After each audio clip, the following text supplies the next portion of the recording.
streaming. It seems that it is streaming. Cool. Oops, maybe this should, let me handle the sound on this. Should be okay. Okay, everybody. Well, thank you so much for being here. I'm honored to spend a little bit of time with you today. This is our first meditation workshop, and I hope you brought a little cup of tea I have here. This is a 3 ginger tea. And today's subject is going to be meditation and focus, how meditation uh, improves your focus and your productivity. And on the program, we're first going to say hello, take a little bit of time to wait if somebody else, some other people are joining us, and we're going to do a little meditation together, and then we're going to go into the subject of today. As I said, it is meditation for focus, how meditation enhances our focus and our productivity. I'm really excited. As I said, I'm a little bit nervous for this live thing because I hope that everything technically is working, but I think it should. So let me just light up a little bit of incense here. I like to use this Nakshempa incense just to put us a little bit in the mood. Put it in my dragon here. There you go. Also going to light up this crystal.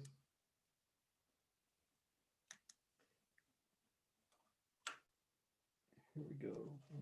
Take this book away so that it doesn't catch fire. And we're all good to get started. Okay. So again, I'm very excited for you guys to be here. I'm going to look at the chat. I see Charles. Hey, Charles. It's so good to see you. Hope you're doing well, staying safe. And you say that the sound is good. Okay, I'm very happy about this. So let's just start on our guided meditation. And after that, we will go on to talking about meditation and focus. I'm just going to take my glasses off for this so that I can close my eyes. And you too, please close your eyes, sit comfortably. You can sit on a chair. Currently, I'm sitting on the chair. You can sit on a meditation pillow, on the floor if your posture allows it.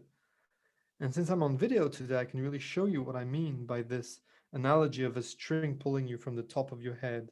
So really from here, straight is not like this. Straight is just available. When we sit for meditation, we want to feel that we're sitting with dignity. Before I used to say with pride, but there's a weird connotation to it, but with dignity. You're sitting with dignity and with your own personal power. So you're not clenched like this. Your shoulders are nice and back. Your chest is lifted. Your chin goes in a little bit. And let's start to calm down a little bit with some nice deep breaths. In through the nose. And releasing with no effort through the mouth.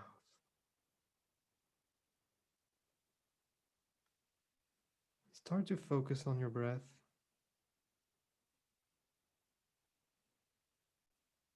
Nice and gently, nice and smooth.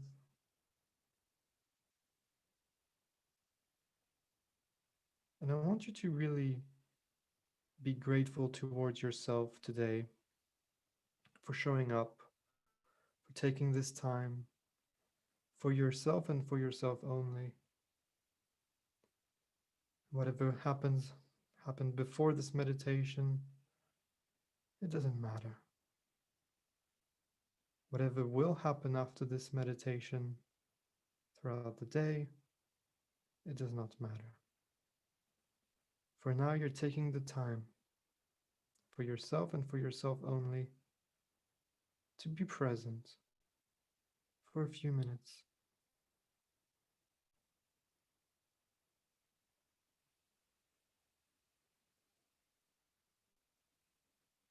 Be mindful of your breath. And let's check our bodies now, making sure Our skin is nice and smooth, nice and relaxed on our foreheads and our eyes are closed but gently closed, relaxing those temples,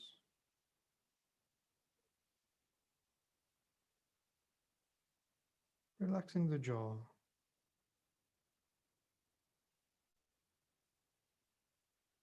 There's a lot of tension residing here in the jaw, so when this is the case, simply come back to your breath and use your breath as a tool to relax each muscle, each tension.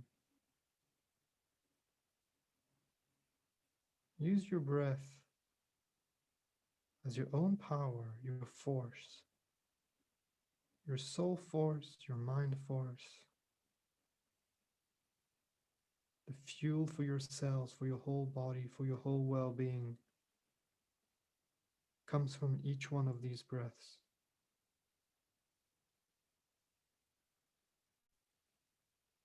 Relaxing your neck and your shoulders.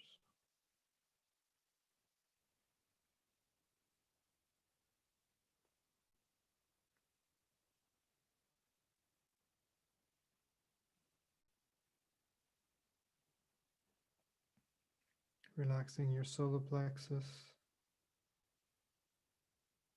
your stomach,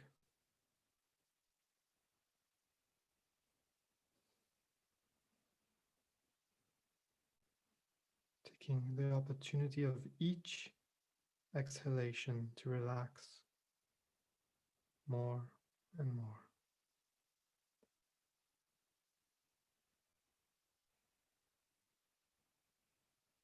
Relaxing your hips and your legs.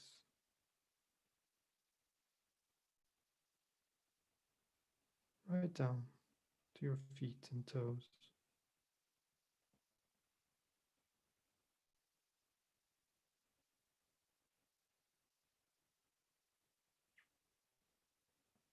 There might be all sorts of thoughts coming into your mind. That's okay. That is indeed the process of meditation. It doesn't mean that you're bad at meditation. It just means that you're meditating, quite simply. And we keep the anchor of our breath to remind ourselves, hey, thoughts, I'll deal with you later. But for now, I'm here. And now.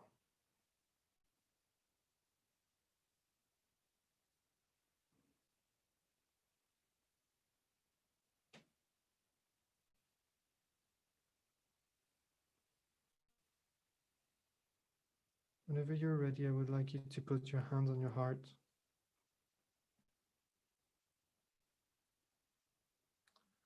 And whether out loud or in your mind, just say the words, thank you.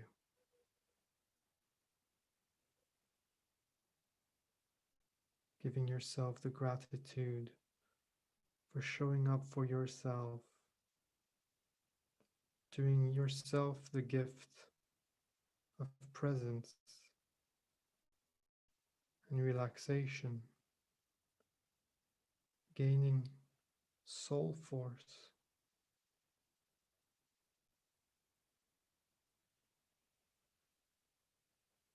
For being here, taking care of yourself, mind, body, and soul.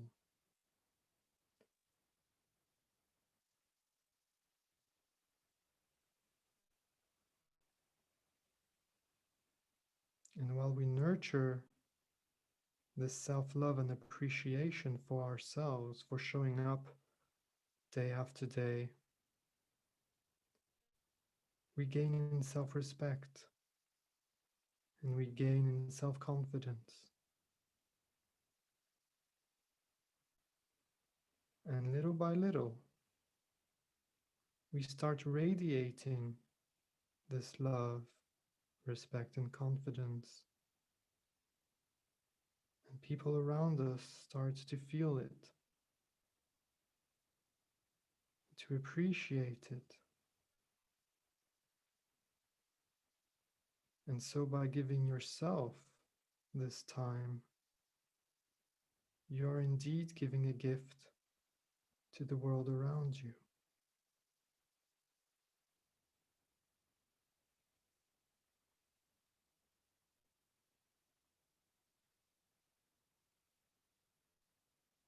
And I would like you to visualize yourself from outside, looking at yourself right there, sitting with your eyes closed, breathing softly, with your hands on your heart. See yourself and start to distance yourself. Zoom out as you see yourself in the room. Zoom out as you see yourself in your house. Zoom out even more as you see yourself in your environment. And at some point you zoom out so far that you see yourself as a tiny little dot of radiant love, of you being a radiant exemplar to your environment. And you see yourself as a source of life. And notice all these other little dots around you. And notice that you are indeed part of this big entity that is life itself. You can call it nature. You can call it God. But see all these dots of light radiating love and feel the warmth that emanates from it.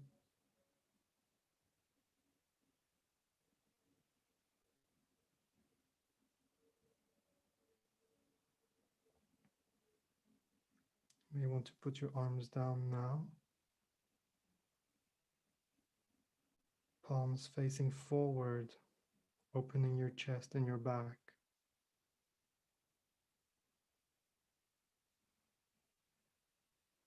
Come back to your breath.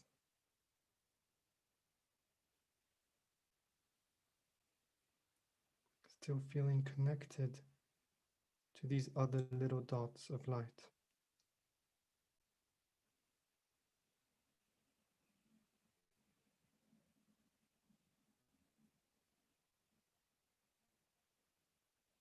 To finish off this meditation, give yourself a gift of 2 minutes in silence.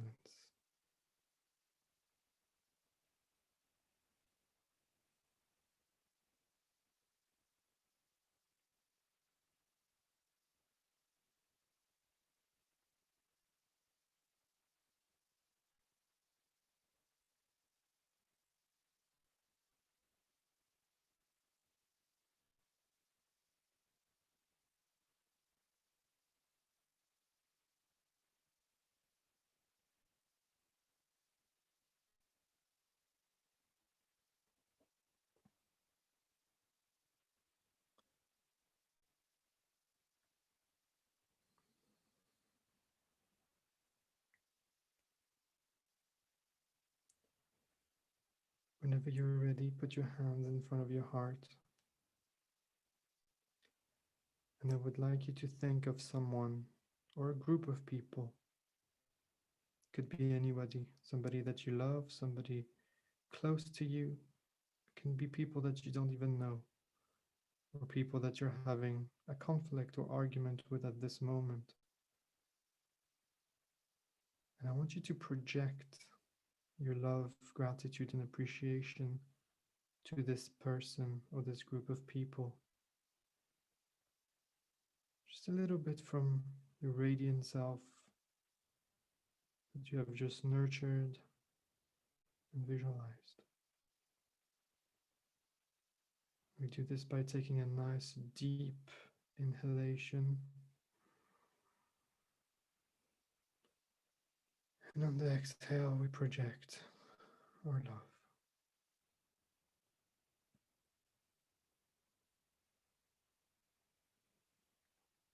Whenever you're ready, put your hands down and open your eyes. Okay, so this is it for our guided meditation part. Just need a few seconds to come back to it. And I hope that the sound and the this is a thought that I was having was like, oh, I have my eyes closed. I hope that this whole live streaming is still working. I think it is still working. And this just shows you that this is the process of meditation. You have a thought that comes and you go back to that anchor, whether it's your breath or the sound of somebody's voice that is guiding you through that process, or a sound and vibration like we do every day, those vibrational meditations for this transcendental feeling, or as we do these mantra based meditations. Also, the mantra is just an anchor so that you can go back. This is a perfect segue for today's theme of the meditation workshop, which is meditation and focus and productivity. Let me just look at the chat. And there's some people here. Cool. Pain Pixie, hello. Nice to see you. Denise, Matthew, Judith, Ninad. Awesome. It's so cool to see you guys here and for us to meditate together. I feel that there's a force when there's more than one person meditating at the same time. I really do. And this was also one of the motivation to do those live meditations. And currently there's 22 people, so I like to imagine that there was 22 little lights meditating together, and that is awesome. So the first question that I would like to answer towards today's subject, which is meditation uh, as an enhancement to our focus and productivity, is why is it so important? Well, it's very important for a multitude of reasons. We live in a very fast-paced life, right? In a very fast-paced society. And I'm having troubles talking because I'm still a little bit in my meditation. So maybe next time we'll turn it around. Um, but it is very important for us to be able to be present, and not just during our meditations in the morning or in the evening or both, but throughout the day, so that we can be focused on what is important for us to do, depending on your goals, depending on your inspirations, aspirations, on your ambitions, but also so that you can be present with the people that you care about, with your family, your spouse, your girlfriend, your friends, your colleagues. And we tend to be very dispersed in our time and age. We always are thinking about something else. I recently read a study that we have more inputs coming to us in one day, in one waking day, so about 16 hours today in 2020, than in a whole lifetime a few hundred years ago. And we're not really prepared genetically for all these inputs. And it's very important that we train ourselves to be able to stop the ruminating mind that is constantly going on throughout the day, and which might be one of the reasons where when it's difficult for you to fall asleep. A lot of people are sending me messages, hey, I'm having troubles falling asleep. Are these meditations going to help? And the answer is yes, of course, because you're training your mind to stop just for a few seconds, even in the morning, throughout the day, and in the evening. And you can go to bed, close your eyes, take a nice deep breath, control your thoughts, and go to sleep. Now, how are we training our focus through meditations? I talked about it earlier a little bit when I talked about anchors, right? So maybe today our anchor was our breath, or usually we use a sound as an anchor so that when our thoughts come from all over the place, and they will, we are thinking beings. This is completely normal and natural for us as humans to to think all the time. Negative thoughts, positive thoughts, thoughts from reality, but also thoughts from a conditional universe. And I'm sure you've felt this many times also when you're ruminating and, oh, I should have done this, I could have said that. Um, if this other thing happened differently, then I would have done that differently. You're in a completely parallel universe to the reality of, no, this is exactly what happened, right? And you train this through meditation. It's very, very important. And maybe a few hundred years ago in modern society, at the time, you didn't need so much. But today, as I said, we have more inputs in 16 hours than we used to have in our whole lifetime. So this is a very important skill to have. Um, Another thing is, to improve our productivity, we need to improve our time management, right? Just makes sense. But I think that to improve our productivity and time management, we need to improve our energy. So energy management comes first. And what I have found from my own experience and from the experience of some students is that meditation has been able for us to really work on our physical energy, on our zest, on our panache. And that is for a multitude of reasons. The first reason I talked about a little bit earlier, which was it will help you sleep. It will help you sleep. And if you meditate in the morning, in fact, you will have a immediate ROI, return of on investment, in that same evening. And that is because you've trained your mind to focus on that anchor, to focus on your breath, to calm things down, to say, hey, thoughts, I hear you, but I'll deal with you later. And you apply this throughout the day when you have people talking to you and emails and social media and everything, and you gain this skill that becomes intrinsic, where you can calm everything down. And when it comes time to go to bed in the evening, you've trained this all day. And so you go to bed, and if you have a million thoughts coming at you, which is the number one cause for insomnia, then you're able to say, hey, stop. Now is the time for me to rest. Now is the time for me to rest my body and my mind and my soul. I will deal with this later. And if you wake up in the middle of the night also, you're able, because you've trained it, it is a skill to say, hey, hey, hey, hey. All of these thoughts, these plans for tomorrow, what happened yesterday, this business, this whatever, stop. Now is the time to sleep. And with meditation, you train yourself to have the ability not only to stop and control these thoughts, but most importantly, to catch yourself when you're having all these thoughts, so that then you can take action, you can make a decision, and you can say, stop. Now is time for me to rest. And of course, if you meditate throughout the day, you will have, it's kind of tiny mini little naps, 5 minutes here, 5 minutes there, or just one conscious breath. It's incredible.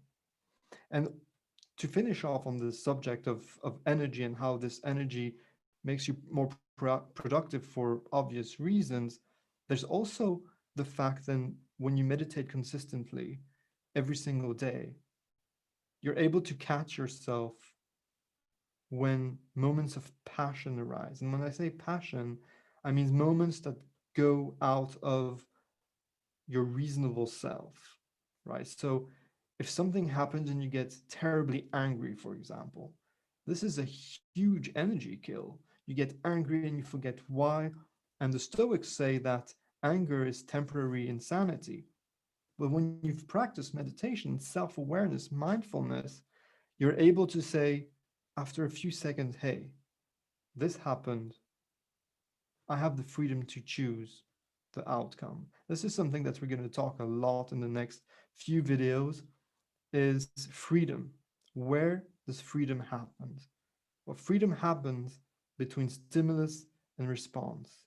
There's an event that happens, anything. The outcome does not depend directly on that event. Otherwise, we would all have the same outcomes in life. The outcome will depend upon your reaction, your opinion to that event, the way that you will respond to that event, your ability to respond, right? And right there between stimulus and response, this is where your freedom lies. And by meditating, you're training yourself to catch yourself so that you can make a decision, a free decision to, to whatever outcome you want. And so when you have these emotions such as anger, frustration, or deep, deep sadness, not just sadness, which is a normal human um, feeling, but like something really intense that will completely damage your energy.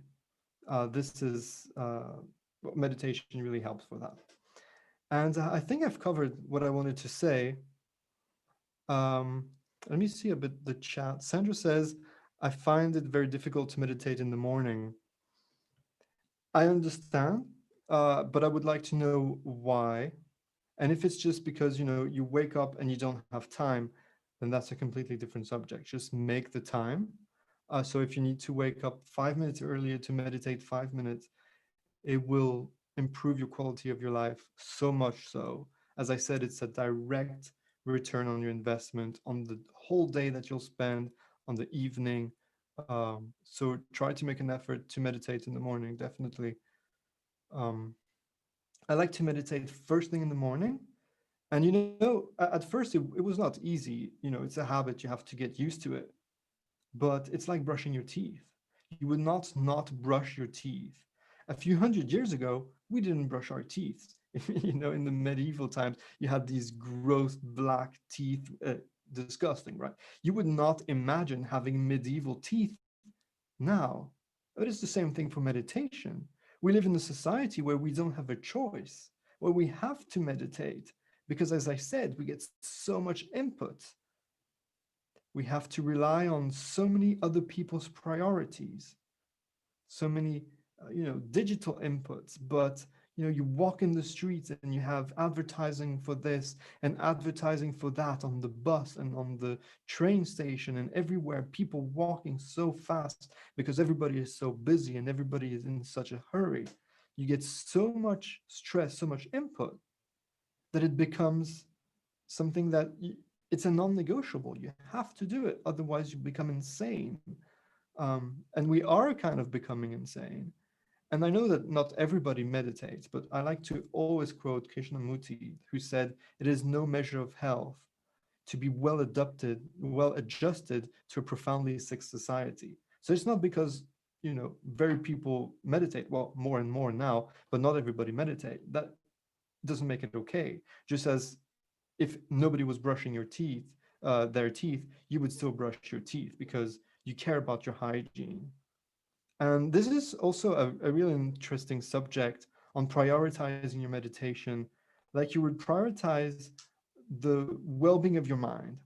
So the Stoics, they like to say, the Stoic philosophers, they like to say, you wouldn't let anybody punch you in the face, right? Or harass you physically, or touch you if you would not want to be touched, or you would feel violated physically.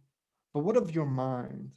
All day, every day, we're violating your mind, your thoughts, your spirit, your soul with, social media, advertisements, the television, this, that, emails. And again, walking in the street and you get all these inputs, you have to protect your mind just like you would protect your body. If it's really cold outside, you're going to wear a coat. Well, the same way, you want to wear a coat to your mind. And so I understand that it's hard to meditate in the morning, but really do it because I think it's something that we really need. Lewis is here. Hey, Lewis. She says, morning is the absolute best time for me. Only I get up for a couple of hours and then sit. That's awesome. I do it like directly when I get out of bed. I meditate. Uh, It depends how much time, 15, 20 minutes approximately. Then I do some Wim Hof breathing exercises, and then I start my day. But it has really helped me so much. I'm actually celebrating soon 365 days of not missing a single meditation, and it has helped me so much. And it has not only helped me, but it's helped uh, the people around me, also my colleagues, because I focus better, I react in a better way, and with my relationships, the way I interact with other people, it has helped me so much. I'm going to do a video about this for sure, but um, Denise has a note on her fridge that says, uh, "Do it for your own sanity." Absolutely, absolutely.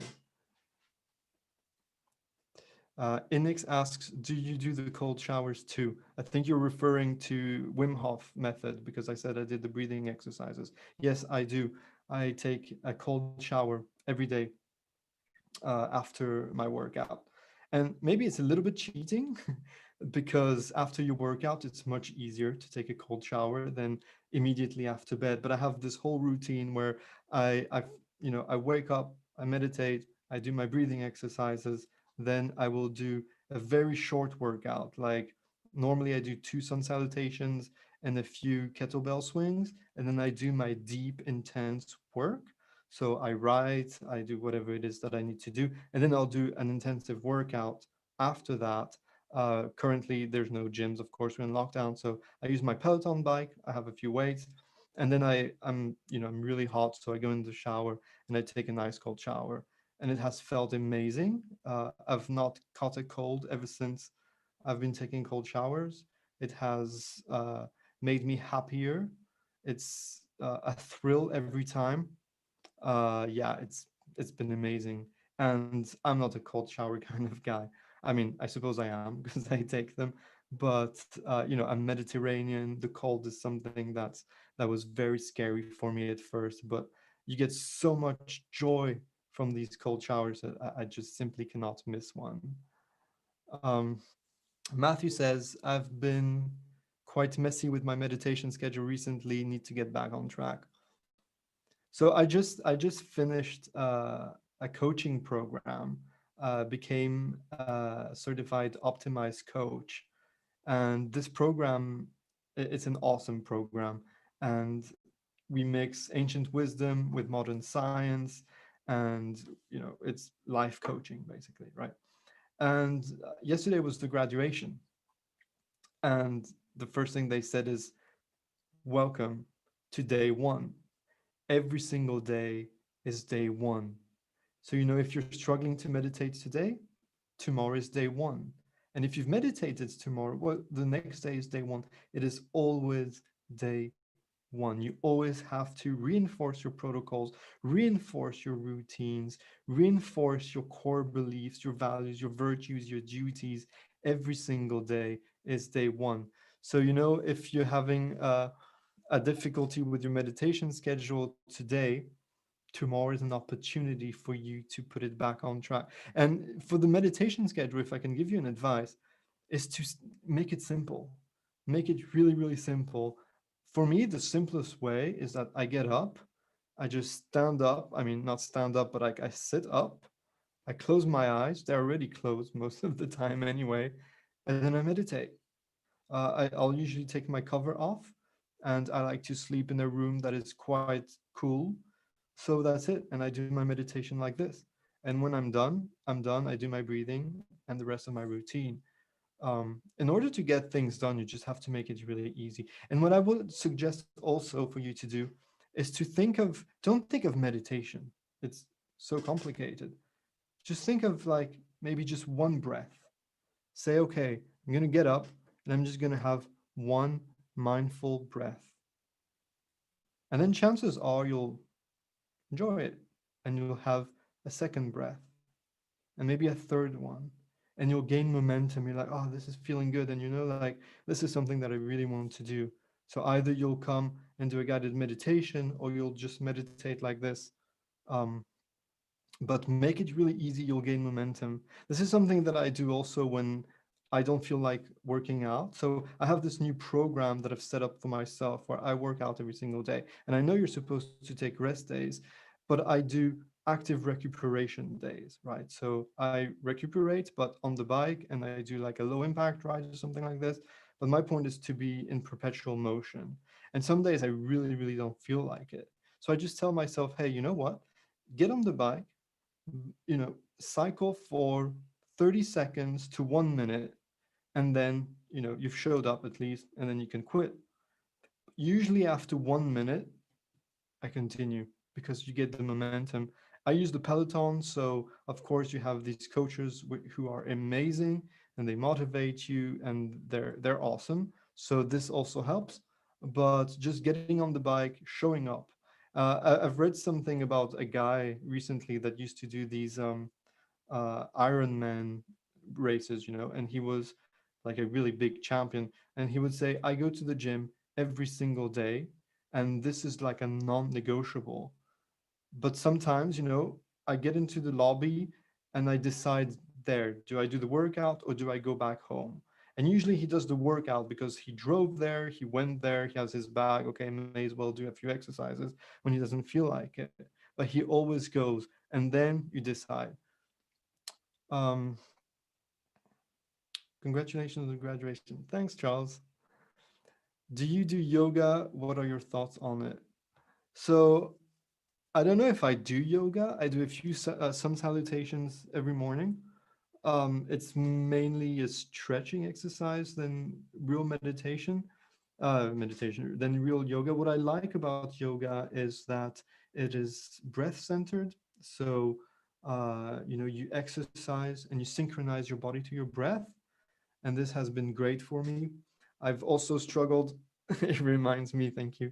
I've also struggled with posture for a long time, and yoga has helped me. I do rejuvenative yoga every evening before I go to bed. So I've been sleeping on the floor. A lot of crazy things have happened recently, but now I'm actually sleeping on the floor, and this is also for a multitude of reasons, mainly for my back, also because I get up extremely early. I get up at 3:30, and I'm just being kind and sleeping somewhere else, so I don't wake up everybody at 3:30 every morning, which would be quite mean. But also for my back and for my posture. So when I go to bed, I go to bed on the floor, and I do some rejuvenative yoga. So I have these roll, these big cylinders, and I roll on my back and on my legs, on my quads. I have these yoga blocks, so I'll lie down on those and breathe to mend a little bit my posture, because I tend to be like this. I work a lot on the computer, and I do most of my workouts on the bike now, so I really need to expand my rib cage and my shoulders and my chest and my back. So I'll do a few minutes of regenerative yoga on that. But yeah, yoga is pretty cool. I don't You can't do everything all the time, but it's something that I like to do sometimes. Um, if you do read, what's your favorite book? Well, that's a great question. I do read. I read a lot. I used to read too much. So I used to read one book every 2 or 3 days. And that was way too much, because you don't have time to absorb. You don't have time to really think about what you're reading. You don't have time to negotiate with the data that you're inputting yourself. So I've calmed down a little bit on that, and I read quite a lot still, but like not so much. My favorite book, this is really hard to say what my favorite book is. I would say The Enchiridion by Epictetus. Enchiridion actually means the guidebook, the workbook, the guidebook, I think. And it is a guidebook to Stoic philosophy, which is really amazing. One of the books that I read practically every single day is Marcus Aurelius's Meditation, and I read it every day, just like not like I read it every day, but like I read a little passage every day. There are little paragraphs here and there, and there's strong wisdom, especially with everything that's going on in the world today, with the leadership that we have, knowing that this guy, Emperor of Rome, would give us such wisdom, not for us, for him. He would write for himself. It was kind of his journal. This is one of my favorite books, Meditations. Um, Another book that I love, I'm looking at my shelf just to remind myself, but basically all of the books by Stephen Pressfield I absolutely adore. The War of Art is an amazing book. Turning Pro is an amazing book. In fact, in my journal every morning, I have a whole section just on turning pro, turning as a pro philosopher, as a pro soulmate, as a pro hero, so protector of my loved ones, of the people I care about, of you guys, of the audience, of everybody, and a professional athlete. I view myself like this, even though I'm absolutely not a professional athlete, but I like to bring my identity. You know, you start with who, your identity, who it is that you want to be. And from that, what virtues do you need to be that person? And what behaviors do you need to embody to become the best version of yourself, to close this gap between who you are today and who you're capable of being at your true capabilities? And I like to think of myself as a pro athlete because I move perpetually. I have a timer on my watch every 16 minutes and 40 seconds. That's 1,000 seconds. I move up, I do a little bit of exercise, I recuperate actively on the bike, and so on. So Turning Pro is really a book that has changed my life a lot. Um, what is the role of the diet? Do you have some specific regime or what you eat and what not? Well, this is yeah, I mean, I do. I could make a whole video about this. I'm not sure if I mean, I can talk about it a little bit. So for me, if you would talk about like some spiritual diet, what it would be is I like to eat normal foods, real foods, not food like substances. So my diet is basically I look at what I eat. If there's a word that I don't understand on the package, this is a sign that I'm not going to touch that food. We like to eat organic. Now it's a lockdown, so we get all our vegetables delivered from a farm that's an organic farm. I do eat meat because I try to reduce it as much as possible, but I do still eat meat. What's the most important for me is I do a feeding time. I have a feeding time. So I only eat during 4 hours from 12 to 4. And I fast in between those things. So I fast for 20 hours a day. I do intermittent fasting, and then I eat for 4 hours. Not 4 hours straight, but like in the space of 4 hours, I'll eat and then I don't. This has helped me a lot with my sleep. It has helped me a lot with my mood. Um, Now, the scientific reason behind this, I'm not sure. I don't know. This is just my experience, but it has definitely enhanced my happiness. And also, there's something that I was thinking about recently, which was putting myself in little zones of discomfort. Like, as human beings, genetically and evolutionary, we're supposed to be hungry. We're supposed to be hungry. And then you go, you hunt, you gather, you do whatever it is that you need to do. But your body needs to be hungry. Your body needs to feel certain discomforts because this is natural for it. It needs to be cold sometimes. It needs to, and it needs to be hungry sometimes. So it has enhanced my digestion, my mood, my sleep radically. It has improved my workouts. Um, I did lose a bit of weight, but that's not my priority. Um, I mean, visceral fat is bad, so this is something I like to focus on, but mainly my sleep, my energy, and my mood. Um, would love a video on it. Yeah, sure. I'll absolutely do one. And okay, guys, thank you so much for showing up today. I'm so happy that you've taken the time and that we've meditated together, and I felt your energy, and it was absolutely awesome. I'm very happy and proud that can meditate. Sorry, I'm reading at the same time. Oscar asked, "Can meditation help people with ADHD?" Yes, absolutely. That's something that I'm going to talk about it. I will make a video, but everything that I've said today, basically on focus and productivity, is applicable to that edge case. It will absolutely help ADHD, and a lot of ADHD is not really ADHD. A lot has to do with your blood sugar. There's so many factors. to consider if you are suffering from ADHD, or if you think you're suffering from ADHD. I used to be told that I had ADHD, but it was a whole mix max of a lot of different things. So we'll talk about this in the future, absolutely. Um, but just the fact that you're taking some time and training your mind to anchor itself into something specific, such as a vibration, or it can be an object. Sometimes I meditate and just, look at the flame of a candle. Sometimes I'll just blow on the candle to make sure that I don't blow the candle out. Um, to really practicing this soft, smooth breath, and this will definitely help you. Betty, big virtual hug to you too. Big virtual hug to everybody, socially distance. And thanks so much for being here, for your support, for your presence, for your energy. And thanks on behalf of yourselves also for showing up for yourselves every single day in our meditations. I really appreciate it. And yeah, thanks, guys. Talk to you soon. Bye.